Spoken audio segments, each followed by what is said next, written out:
Like I was totally like kind of distraught over it. And at the same time trying to film the show and know that like, this is supposed to be funny and entertaining, but I'm not really feeling funny or feeling like entertaining people right now. No.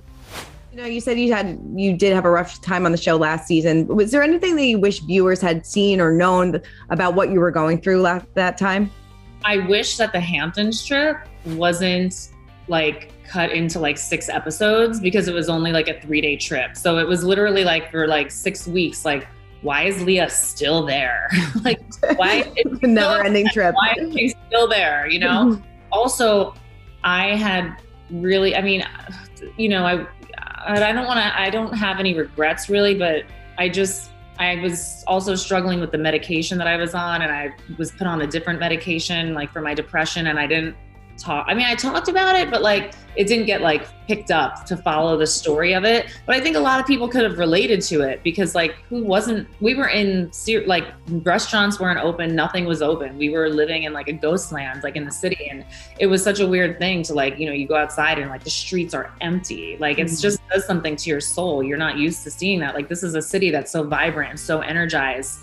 And with that went my soul. Like I was totally like kind of distraught over it. And at the same time trying to film the show and know that like, this is supposed to be funny and entertaining, but I'm not really feeling funny or feeling like entertaining people right now. Yeah, no, definitely. So it would have been like probably better to just be like, this is what's going on with me. And I feel like crap right now. And I'm trying some different, you know, antidepressants, but you know, it is what it is. Mm-hmm. Yeah, no, it's a tough time for everybody. COVID kind of, you know, really put a wrench in everything. It really did. It really did. And like going back to sobriety, I know that you and Luann bonded, you know, in your first season on the show. I mean, how important was it to have somebody like that in your corner during that time? And, you know, how has your relationship developed? Are you guys still friends? And, you know, Yeah. I know you talk about in the book about how shooting the show did make it harder at times to, you know, maintain your sobriety. I mean, you were kind of thrust into this situation. You know, you write in the book that you were like basically thrown into this party and you're like,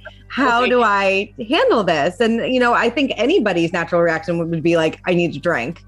Yeah, I think season 12, it was such a weird timing for me because I was sober for almost a decade. And before I even knew I was going to be on the show, had started drinking already. And then the show came along and I'm like, oh, I better stop. I know that I'm crazy when I drink, but I couldn't because it was just too soon. I wasn't ready to stop yet.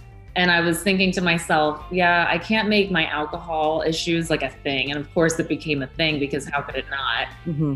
Yeah, you think you're going to try to hide things and everything just comes out. But, and of course, season 13, like, you know, wasn't the easiest. And I was dealing with my grandmother's death. I was dealing with COVID, you know, depression, just like a lot of other people were, and I wasn't drinking and I wanted to drink. I mean, I can't lie. I wanted to drink, but I didn't, but it was hard.